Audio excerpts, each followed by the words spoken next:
Will you drink to the earth and to the days which have passed upon it? Will you drink to the fullness which was and to friends who have passed on? Will you drink to good company well met? President Biden has said he intends to run for re-election in 2024. You trusted him once. I know he's a little old, but he could still win, right? He beat Trump. But can he beat DeSantis? I don't know. I don't know! It is election day here in America.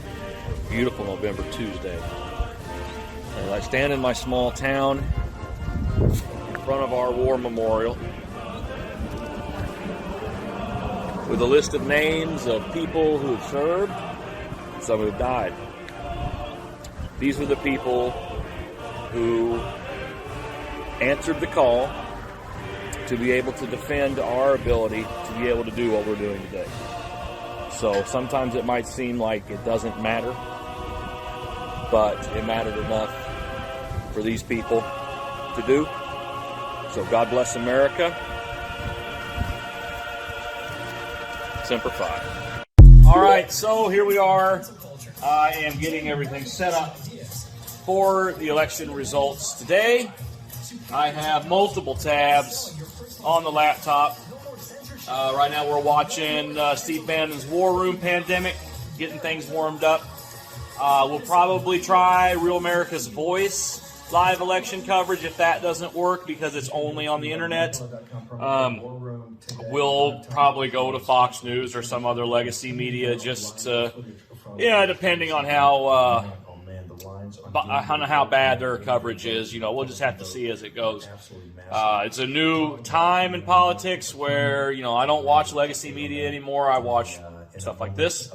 So trying to find the most up-to-date kind of almost like when you would, play-by-play, watch like Sunday Night Football or something. I just want the results.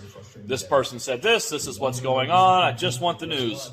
So it's hard to find that nowadays. But Lord willing, there'll be red wave. There was a blood moon tonight or overnight and signs and wonders in the heavens. So there you go. Sadly, I'm gonna miss the whole thing. First off for training for 3 hours and then it's night here in Sweden and I have to get some sleep before the next day of work. So probably I'll see something in the morning of what's happened during the night or day in America. You're right. All the guys that gave their lives fighting the Nazis in World War II were actually anti-fascist. And that is the difference.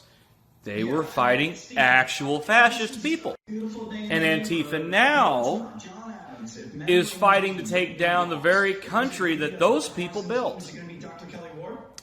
Antifa now is not fighting actual fascists. They're just anarcho-communists masquerading as righteous warriors for a cause they don't even understand. But that's just my hot take on it. Pierre Poilievre was a strong minister in my government.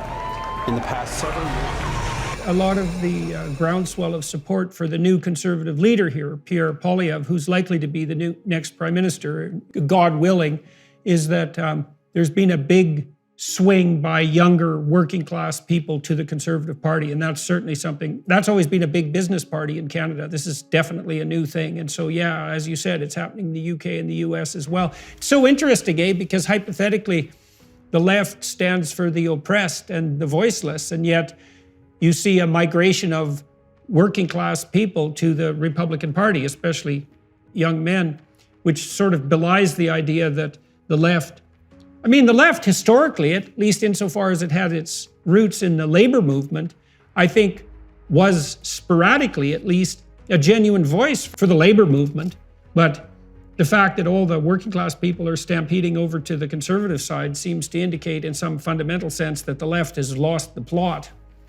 Yeah, I think in the United States, certainly the left, Jordan, if you just look at their voting returns, The Democrat Party today is increasingly the party of the extremely well-educated and the upper class in this country. I mean, it's just a fact. You can just go look at the exit polls, and you see that increasingly the base of that party are folks who have at least four-year degrees or advanced degrees, folks who make above working class wages, up middle class, and really upper middle class.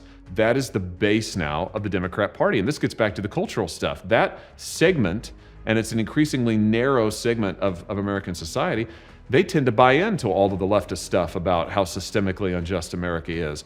What you have is the vast swath of the American public that says that's not true, and particularly working people say, no. That is not true. And by the way, if you destroy the family and if you destroy the community and you destroy the local church, the local synagogue, you're going to destroy all of my opportunities in life. And if you keep shipping my jobs overseas, you're going to destroy my economic opportunity in life. And I think that is the new sort of center of the Republican Party, needs to be the Republican Party in the United States. But the real challenge for us, Jordan, is wrapping our heads around that and getting a set of policies that responds to the reality of where voters are. And you mentioned big business a second ago. My own view is that the Republican Party, particularly in the last 20 years, has been too enthralled to big business. You know, big business is in many ways an increasingly malign force in America. Listen, I'm a free market guy, I'm a capitalist, I believe in robust competition, but I don't really believe in monopoly. In fact, I don't believe in monopoly at all. And I believe increasingly many of these businesses in the United States, huge multinational corporations, they have monopoly status. They're also woke, and so they're pushing an agenda of economic control and an agenda of social control at the same time. Republicans, I think, need to go out and say no to both of those things. Mm-hmm. The globalist agenda, which is really an elite project. You know, it's a project of people who don't believe in nations, who don't believe in the local community, who don't believe in local traditions. What they believe is they think that their values, which they share with other educated elite around the country, around the world rather, that those ought to be what structures the world, those ought to be what structures the economy. They pursued this agenda of hyper-globalism that has in the United States resulted in shipping working class jobs overseas, shutting down jobs that were good paying jobs in small towns like the one that I grew up in. And it has really decimated not just the economic fortunes of many, many men and women too, but it has also badly damaged the fabric, the social fabric of this country. And so part of what I think conservatives in America need to do is we need to say, listen, we're going to be for an agenda that is unapologetically pro-American worker, unapologetically pro-work, and unapologetically for the kind of work that you can support a family on. And we've got to make some changes in order to do that. And what kind of changes do you think might need to be made at the political level in order, let's say that the goal was to foster a working man's commitment to his family and to his job and to the advancement of his career, let's say, through that job.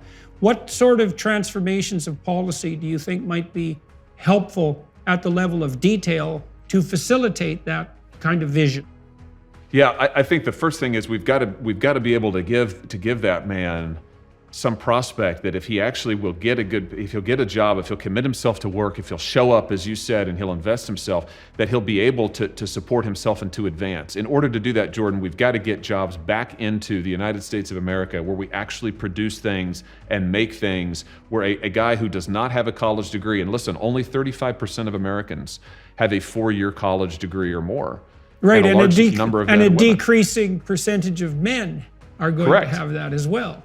That is correct. And so, you're looking at almost 70%, let's say, of men. I think it's more than 70% of the workforce does not have a 4-year college degree. We have to have an economy where a man can get a good paying job. So how do we do that? We have to bring production back to the United States. Jordan, we've got to produce things here. We've got to grow things here. Let me give you an example.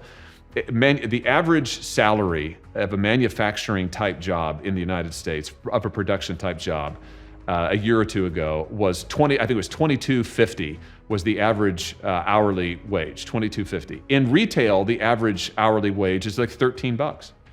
In services, it's slightly higher, but not much. The point is that manufacturing jobs, production jobs historically pay better. you could support a family on those. But they drive research and development, by the way. They drive the services industry. And what's happened in this country is I think and conservatives, unfortunately, Republicans have been part of this problem, big part of it. We've had a stupid economic policy that for 30 and 40 years or longer has said, we're willing to see jobs go overseas to places like China.